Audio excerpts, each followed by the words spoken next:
Thank you everyone for joining us today for the inaugural session of the third season of Azure Fest. The season will contain 6 episodes broadcasted live on a weekly basis from today until end of October. All right, so if you haven't, please register for the next sessions. We'll be happy to host you. And before we start, let me remind you a few rules related to these sessions. This session is recorded and should be available on demand in 2 to 3 weeks. And most importantly, I encourage you to use the Q&A sections to engage with our speakers, ask any question that they will be able to answer us in that section as well, right? At the end, we will have 10 minutes to go through those questions and engage in deeper conversations. So I'm François, leading the team of cloud solution architects here in Microsoft Singapore. And today it's my pleasure to introduce 3 of our very best cloud solution architects, Alex Ershoff, Jenny Andrade, and Daniel To. Cloud solution architects are working with our customers in enterprise and public sector to provide deep technical advice to design, accelerate, and scale their solution on the cloud.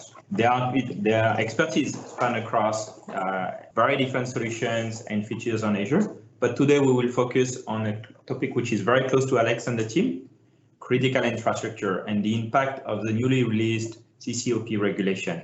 The regulation was published back in June and has a deep impact in how you can deploy your critical infrastructure on the cloud. Without further ado, Alex. Thanks, Francois. My name is Alex. So today we are going to talk about CCOP 2.0. Right. So first we are going to start with the overview and the context of this document. After that, we are going to discuss some of the critical requirements of this document, such as governance, identification, protection, detection, and cyber resiliency. At the end, we will have some time for the Q&A session. So if you have any questions, don't hesitate to put them into the chat, and we will take it at the end of the session. All right, so CCOP 2.0. All right, so CCOP stands for Cybersecurity Code of Practice. Right, so by definition, this code is intended to specify the minimum requirements that the critical information infrastructure owner, also known as CIIO, shall implement to ensure the cybersecurity of its critical information infrastructure, CII. Now in simple English, right? So we live in the city of Singapore. Singapore has a lot of critical infrastructure. We have public transport, we have government facilities, we have power plants, and so on and so forth. All of this is the critical infrastructure. Now, of course, this critical infrastructure is supported by information systems, by different technologies. So these technologies which support critical infrastructure, we can call them critical information infrastructure, or CII.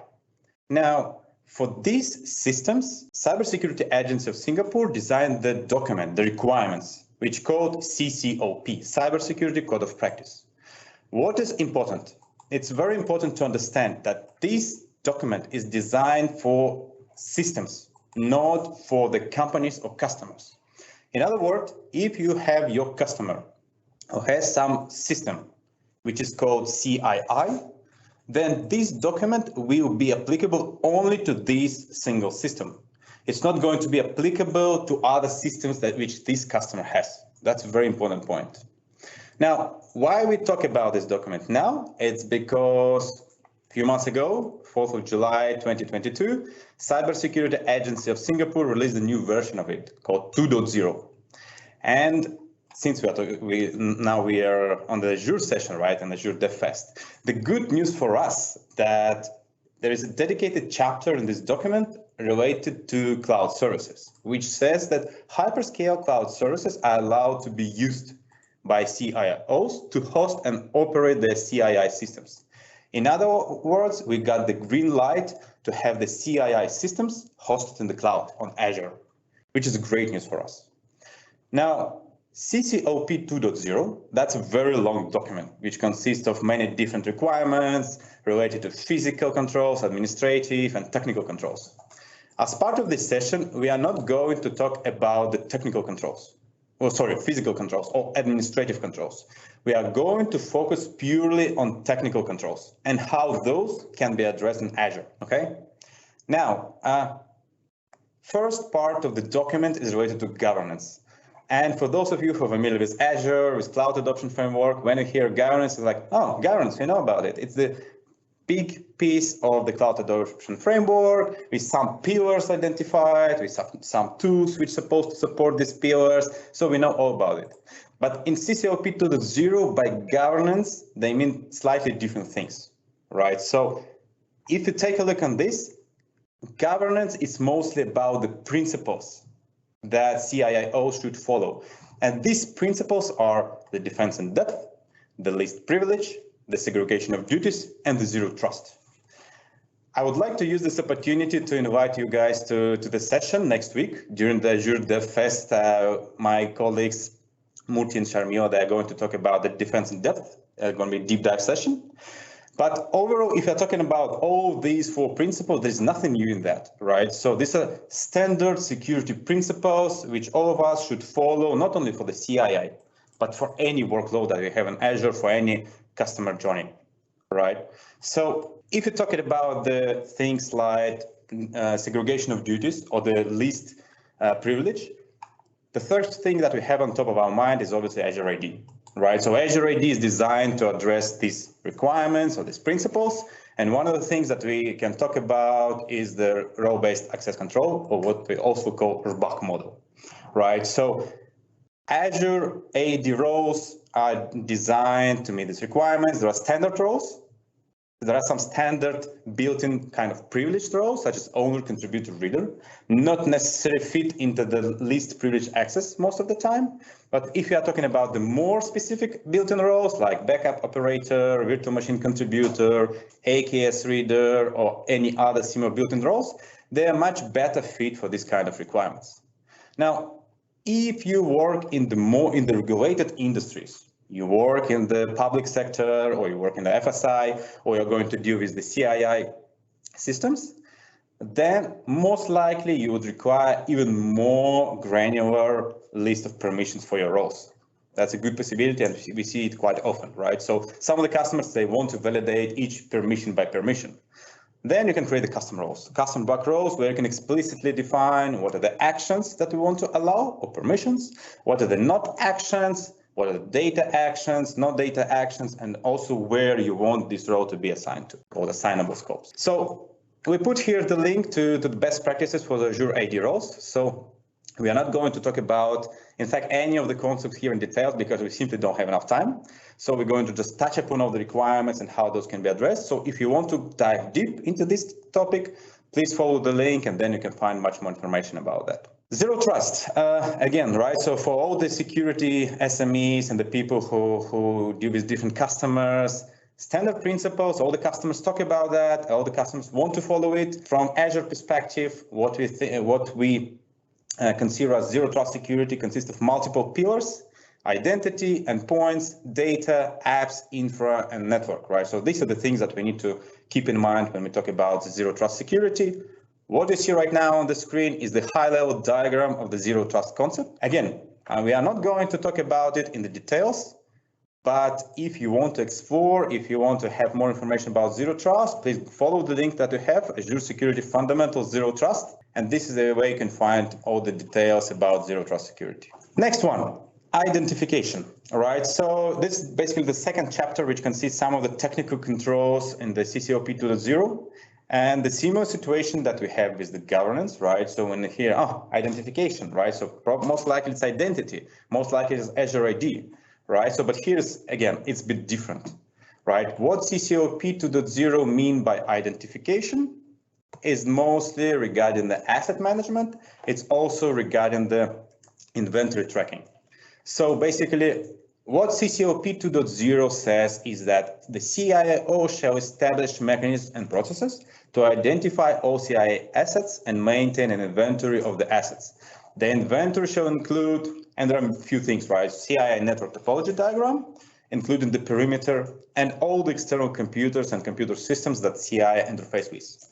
Basically, CIO should be very clear on how the network looks like and be able to monitor it and understand what are the other networks the CIA connects, right? So two things that on top of my mind, right? So the first one is VNet topology, all right? So VNet topology is basically the feature of the Azure Network Voucher, which helps you to visualize your virtual network, right? To give you understanding of how your VNet looks like, what are the subnets that you have inside it, what are the components of each of the subnets, what are the resources deployed, network interfaces, route tables, NSGs, and all of the other components of the VNet, right? So it will give you a good topology and understanding of the VNet.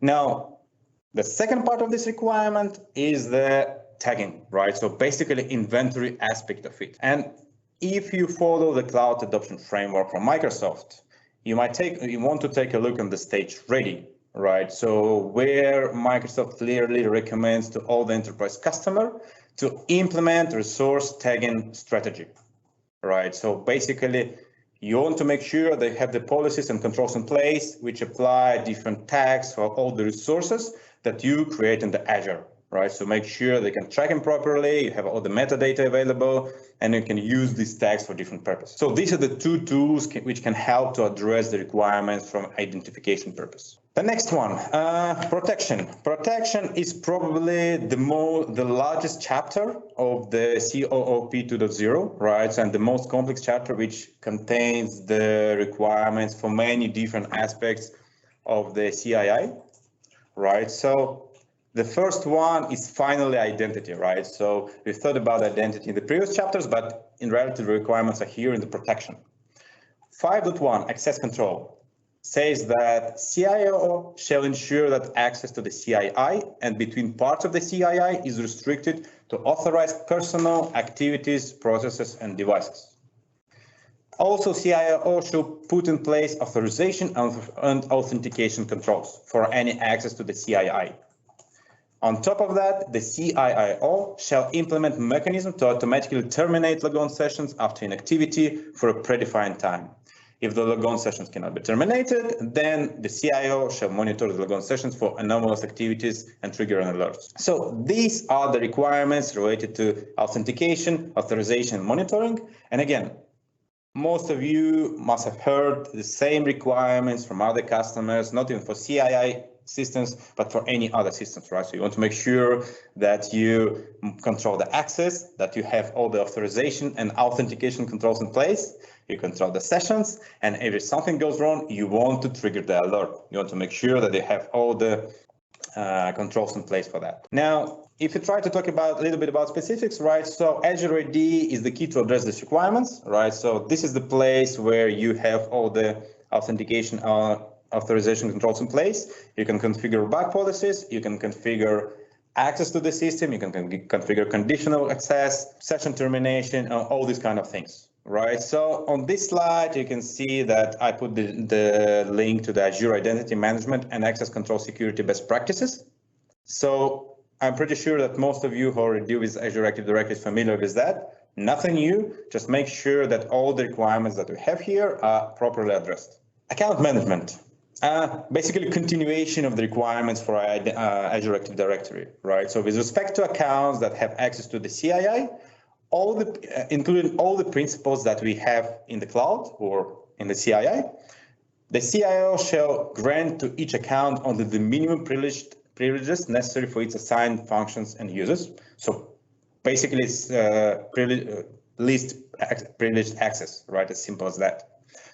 Establish mechanisms and processes to monitor the activities of each account and delete or disable any account that is no longer necessary or is inactive, right? I think that by the time you read this requirement, most of the people already understand, okay, so what are the features in Azure Active Directory which can address all of that, right? So one of the things that I want to pay attention to is the Azure Active Directory conditional access, right? So this is where you can configure session management. This is where you control the termination of the sessions and how often you want users to sign in, right? So it will help you to address the requirements. So again, nothing specific. Azure Active Directory is the way to go. Standard functionality of Azure Active Directory can help here. Next slide, privileged access management, right? So the last part of this block of identity requirements is regarding to privileged access.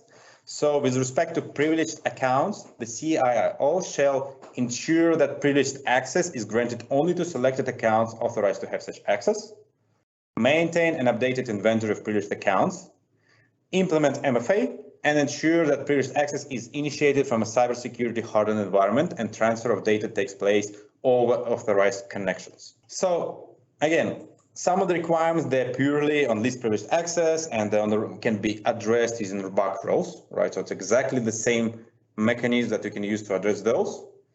In terms of the privileged access, we have the service called Azure AD Privileged Identity Management. So this is the service which can help you to address requirements of privileged access.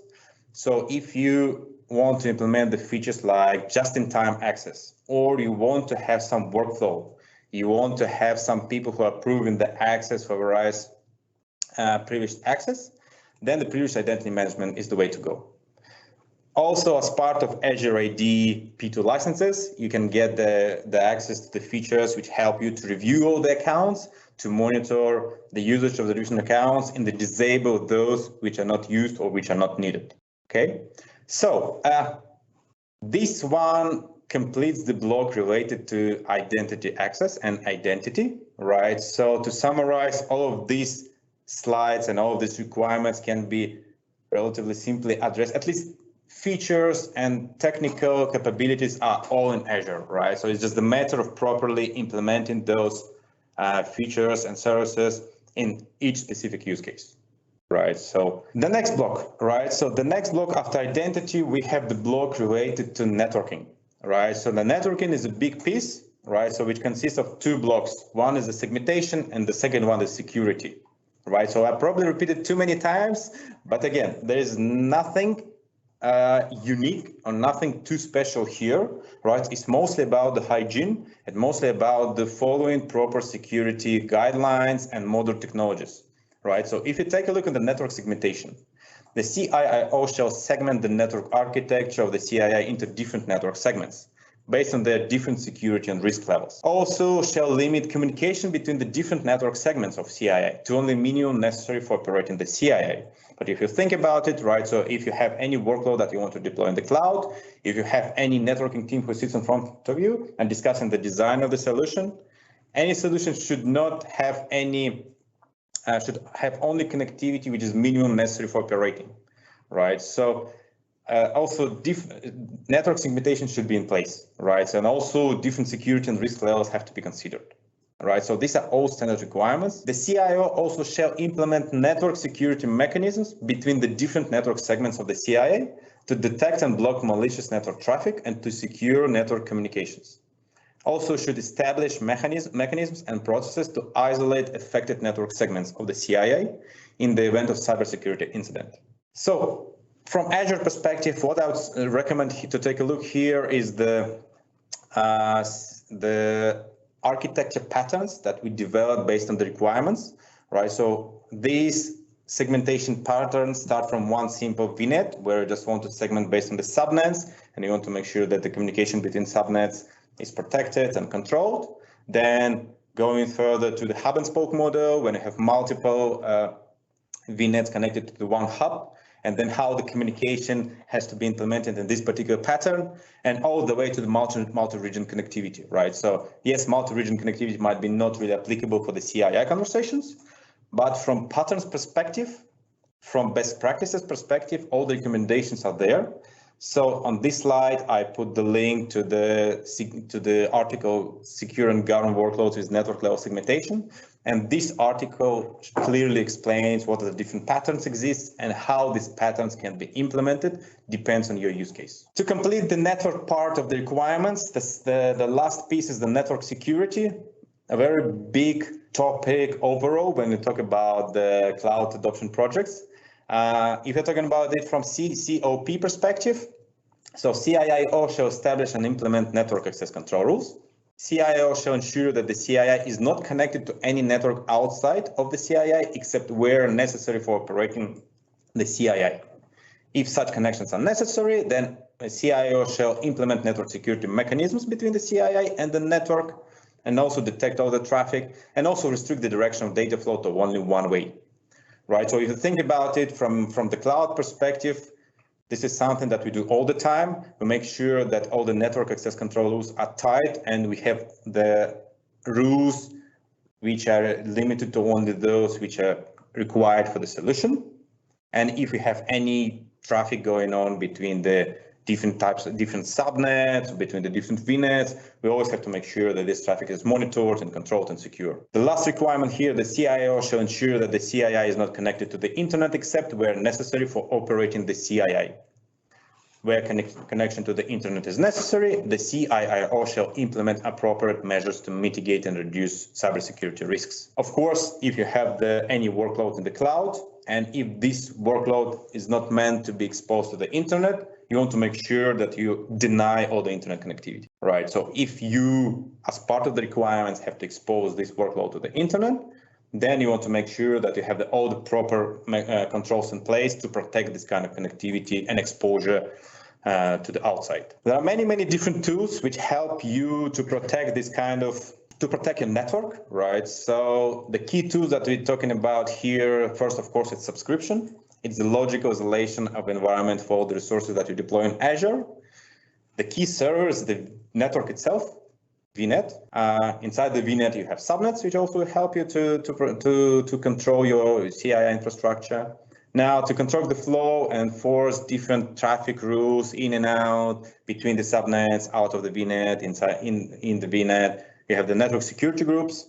If you want to have even more level of granularity and you want to apply some of the rules on the resources, then you can go to use application security groups.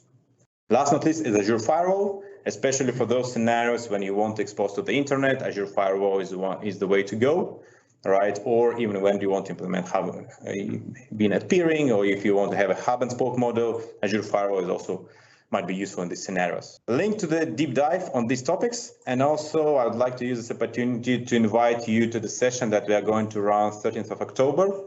My colleagues will be running the session for security as a code, enabling flexibility and platform with control.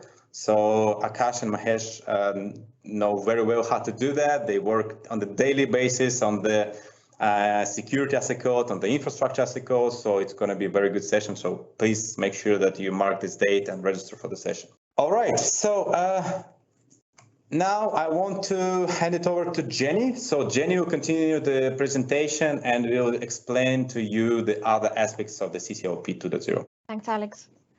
Hey, everyone. Okay, so we start off with application security, right? And similar to the previous slides as well, the previous CCOP controls, what we see here is probably what we have seen as developers, as architects. So we are probably familiar with multi-tiered architectures with the OWASP threats identified, as well as a web application firewall. So how can we achieve application security in Azure? So what we see here is a layered security architecture.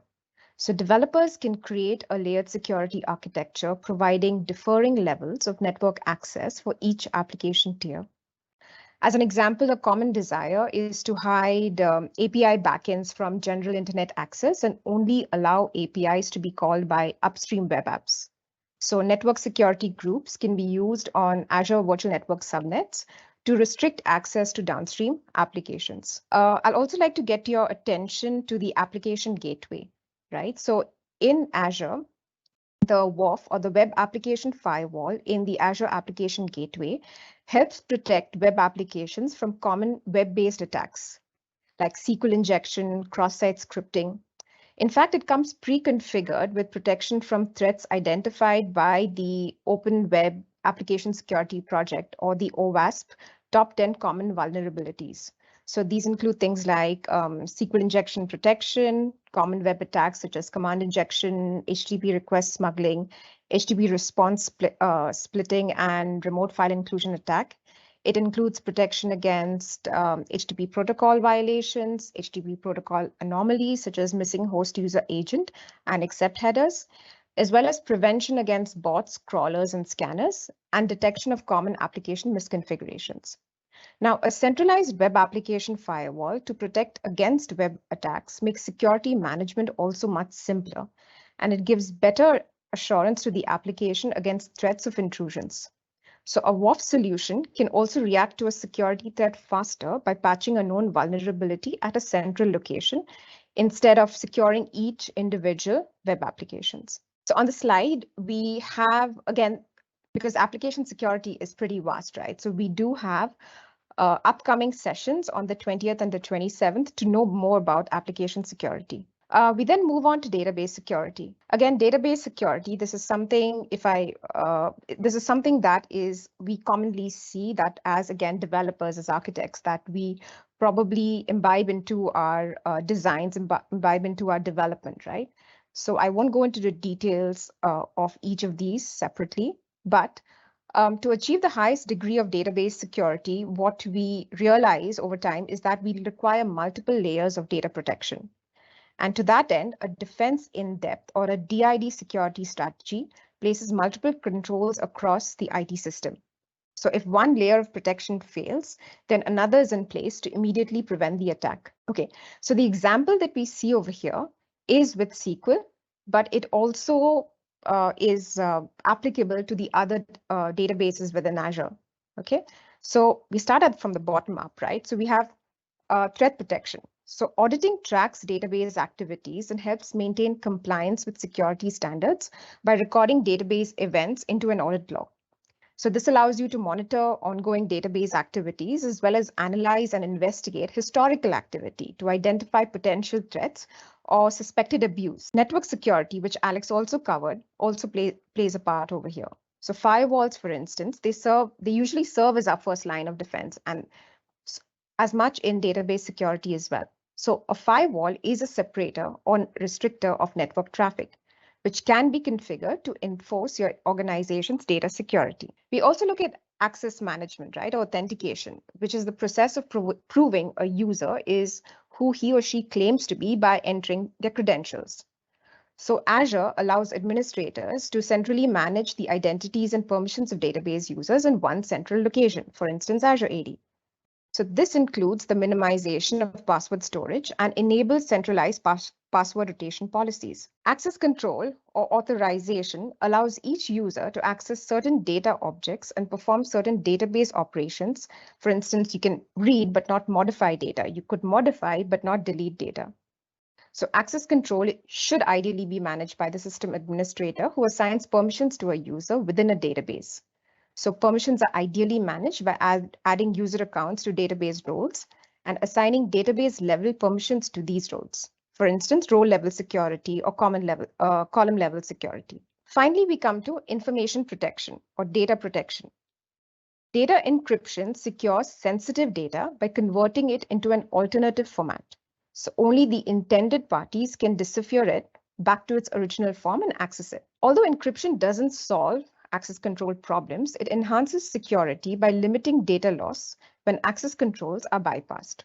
For example, if the database host computer is misconfigured and a malicious user obtains sensitive data such as credit card numbers, that stolen information is still useless if it is encrypted. Database backup and recovery is also critical to protecting information. So this process involves making backup copies of the database and log files on a regular basis and storing the copies in a secure location. The backup copy and files are available to restore the database in the event of a security breach or failure. I would also want to quickly talk about Microsoft Defender for Cloud for SQL. So Microsoft Defender for Cloud provides a set of advanced SQL security capabilities, including vulnerability assessment and advanced threat protection. So these capabilities help track potential database vulnerabilities and protect from threats from applications and other usage anomalies. Threat protection offers an option called data exfiltration. If you remember, this was explicitly called out in the CCOP control, which will alert when any kind of exfiltration anomalies happen on the managed instance. Vulnerability assessment is an easy to configure service that can discover, track, and help you remediate potential database vulnerabilities. It provides visibility into your security state, and it includes actionable steps to resolve security issues and enhance your database fortifications. Advanced threat protection, on the other hand, detects anomalous activities, indicating unusual and potentially harmful attempts to access or exploit your database. It will continuously monitor your database for suspicious activities, and it provides immediate security alerts on potential vulnerabilities, like Azure SQL injection attacks and anomalous database access patterns. Advanced threat protection alerts provide details of the suspicious activity and recommended action on how to investigate and mitigate the threat. We also have links in there for additional information, both on how to prevent data exfiltration, as well as best practices for database security. Now, we've seen application security, we've seen database security. So let's now take a look at cryptographic key management. Now, losing keys and credentials is a common problem, right? The only thing worse than losing your keys and credentials is having an unauthorized party gain access to them. So attackers can take advantage of automated and manual techniques to find keys and secrets that could probably be stored in code repositories, like for instance, GitHub. So ideally, you shouldn't put keys and secrets in these public code repositories or any other server. So you always put keys, certificates, secrets, and connection strings in a key management solution. Azure provides you with an HSM or a hardware security module in the cloud with Azure Key Vault. So Key Vault is a secret store. It's a centralized cloud service for storing application secrets. Key Vault keeps your confidential data safe by keeping application secrets in a single central location and providing secure access, permissions control, and access logging.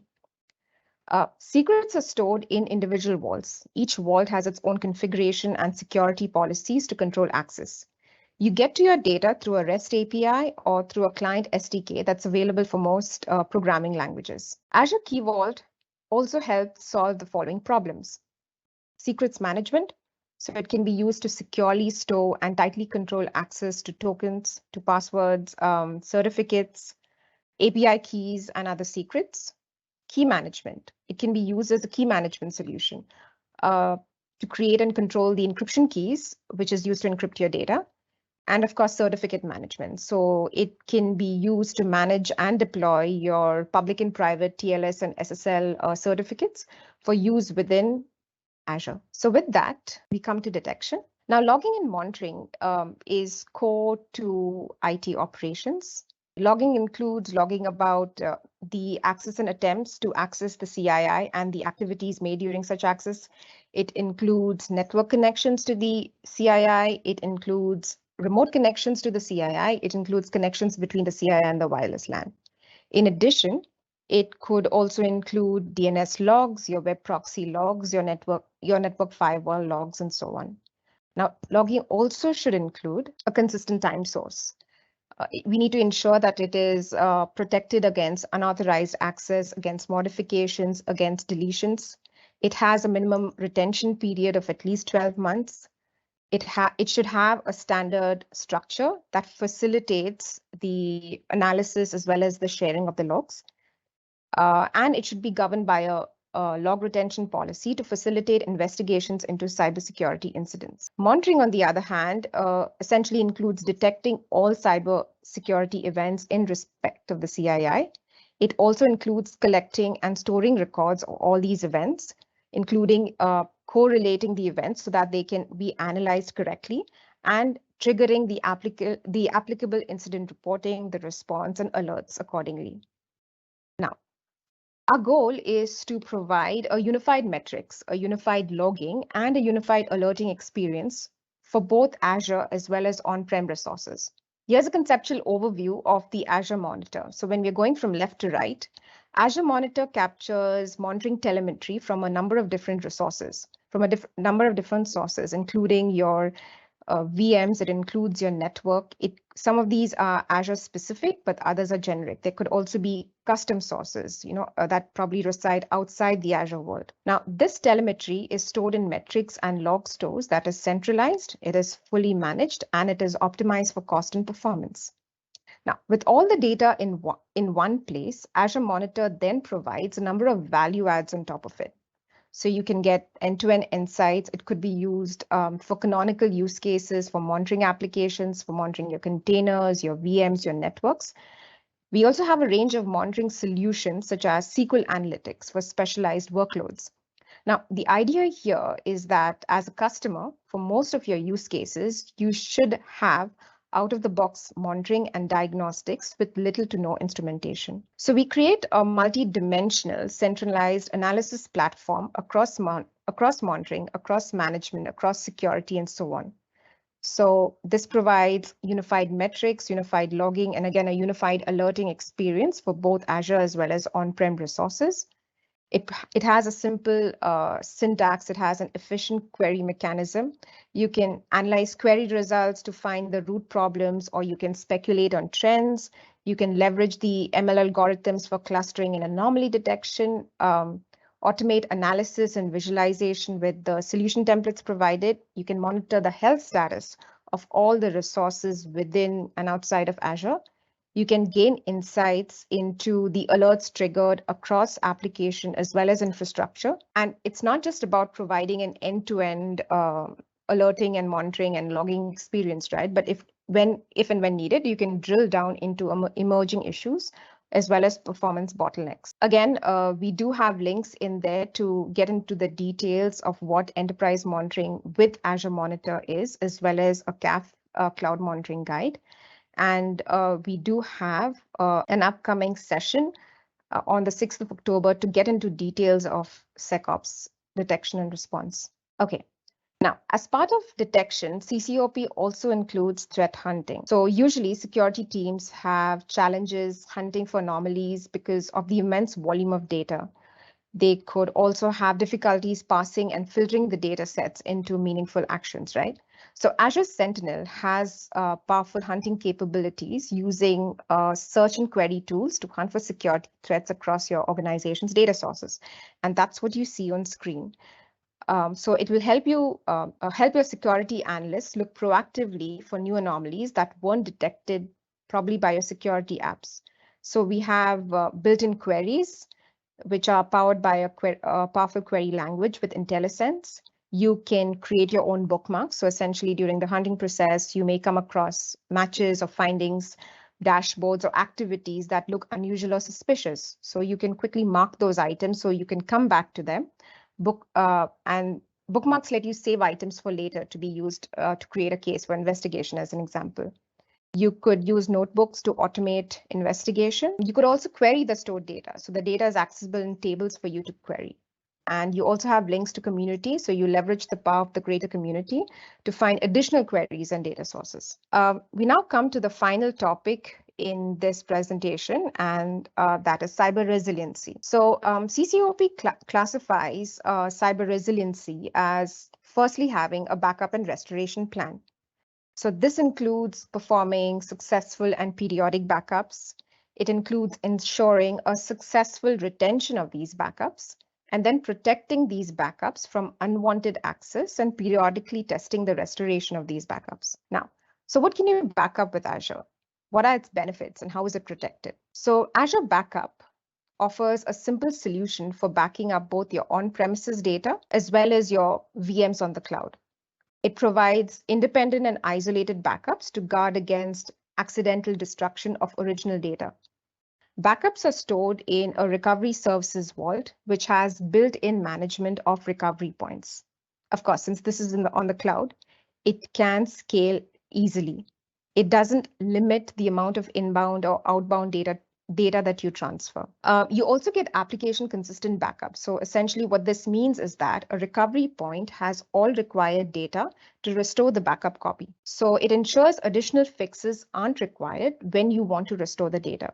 So restoring application consistent data reduces the restoration time, allowing you to quickly return the data to a running state. Now, hybrid environments also require heterogeneous storage because you would have data on-prem, you would have data on cloud. Now, with Azure Backups, there's no cost for using on-premise storage devices. So Azure Backup automatically allocates and manages backup storage, and it uses a pay-as-you-use model. Also quickly, would like to touch upon the storage options available with Azure Backups. So we have three types of storage options: the LRS, the GRS, and the ZRS or the ZRS. So the LRS replicates your data 3 times. So it creates 3 copies of your data in a storage scale unit in a data center. So all copies of the data exist within the same region. So this is the lowest cost option for protecting your data from local hardware failures.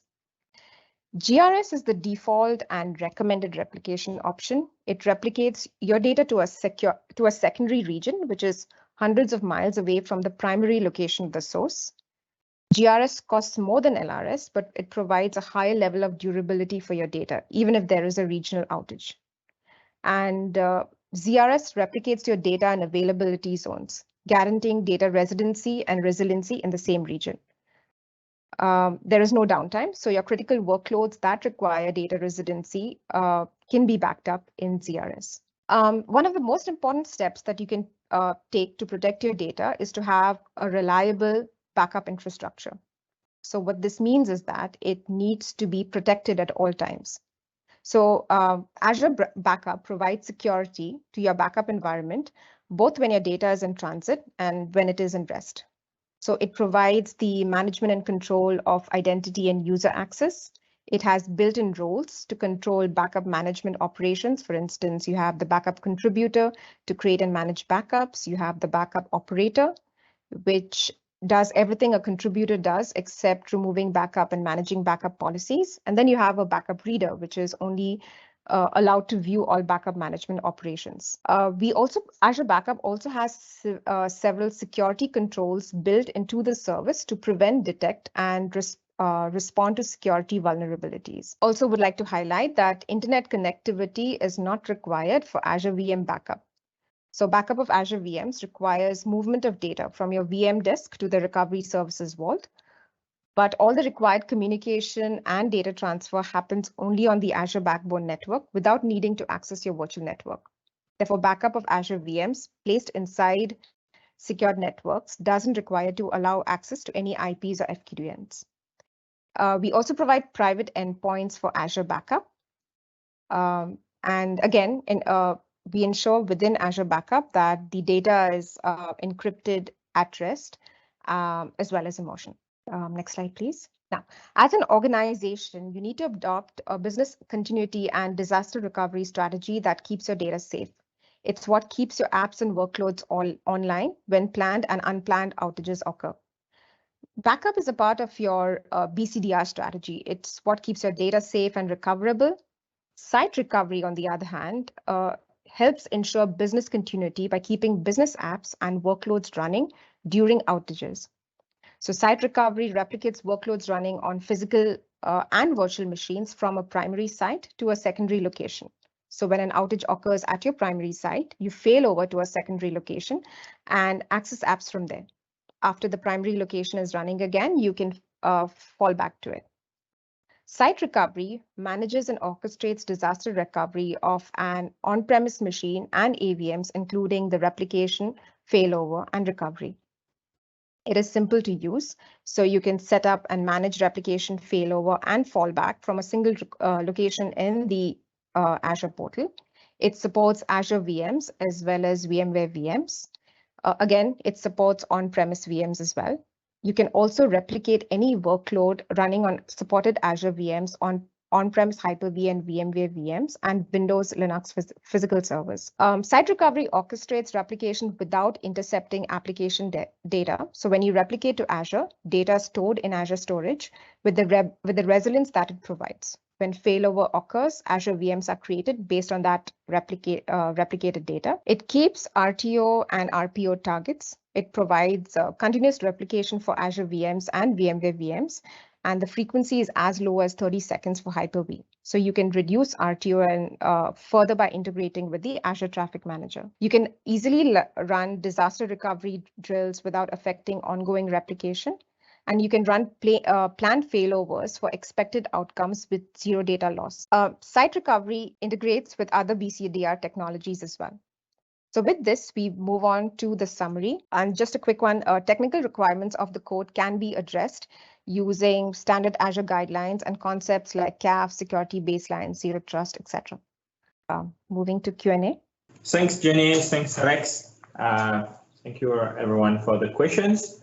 I've seen we have 20 plus questions around the things. I hope most of them were answered. I still see a few which might need additional answers.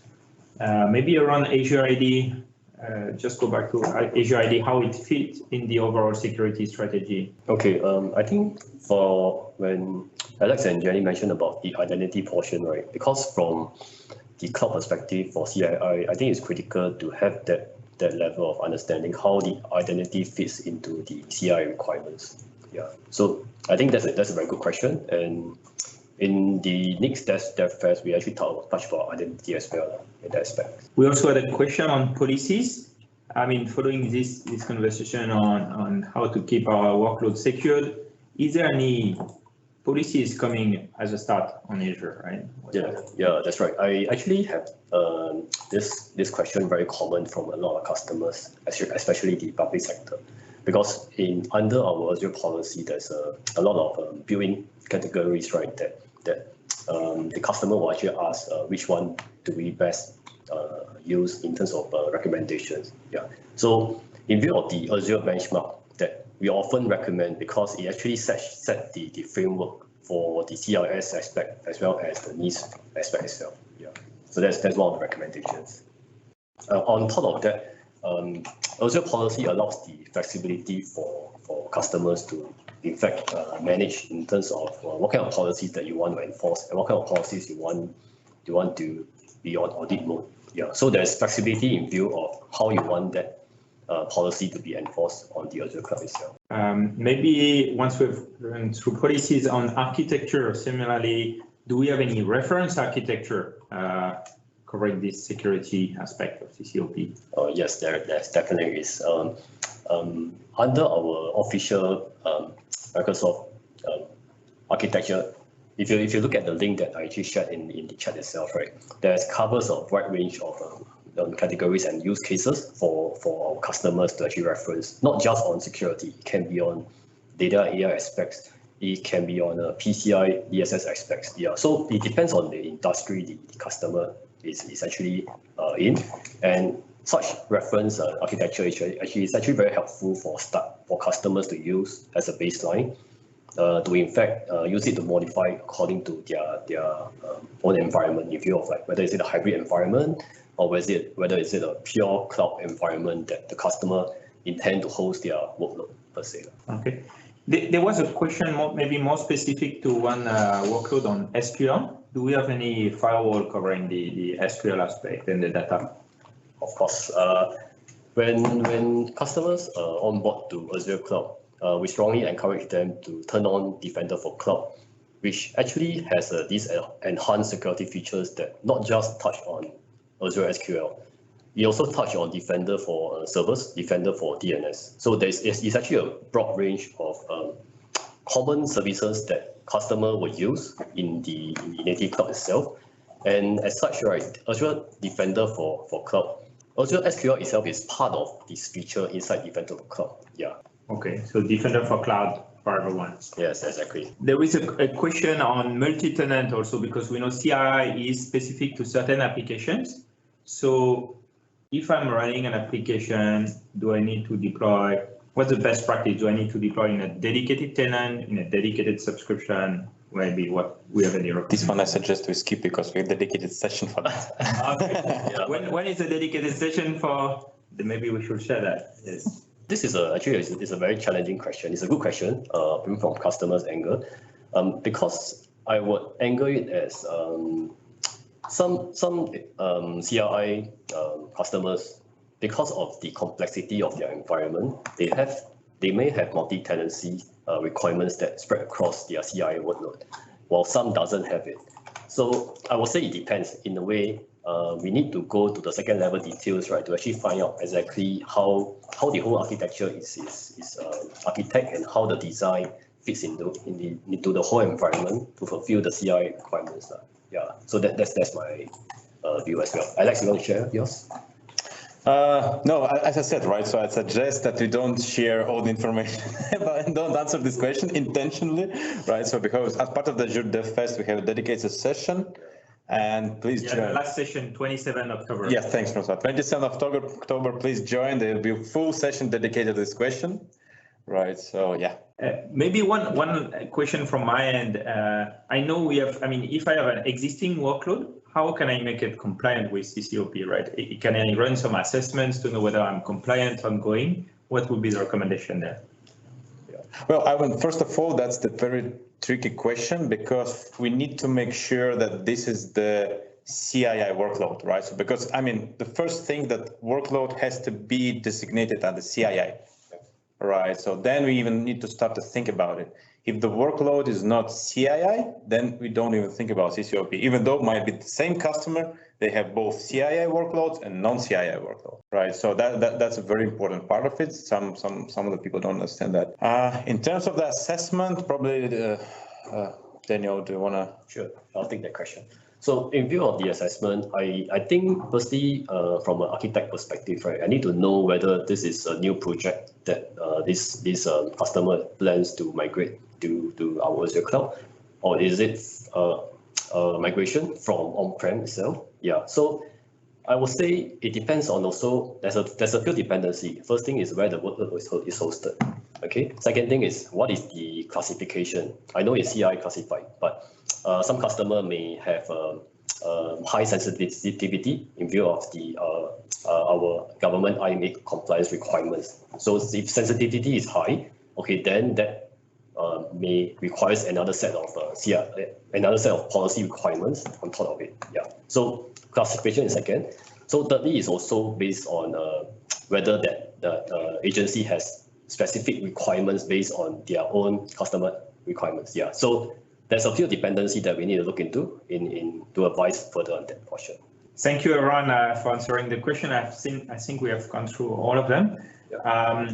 For the audience, thank you very much also for your questions. I'd love to have your feedback for the next sessions. So please, by all means, answer and provide the feedback. We take it very seriously, and it's very valuable for us to know what we can improve, what we do well. So by all means, please join. Secondly, I mean, during the presentation, we shared a few sessions which are coming in these seasons, the third seasons of Azure Fest. So if you haven't, please register for the next sessions. We will share even more contents related to the critical infrastructures. Thank you very much for this session today. Thank you for attending, and thank you again for all your questions. Okay, what is the registration link? We will share that. Thank you so much. There is a question around that. That's a QR code. We will also paste a link for registering in the Q&A section, right? And have you seen, we will register this session. It's registered, and we will publish it on our YouTube channels within 2 to 3 weeks. Thank you very much, everyone. Thank you. Thank you. Thank you. Thank you all.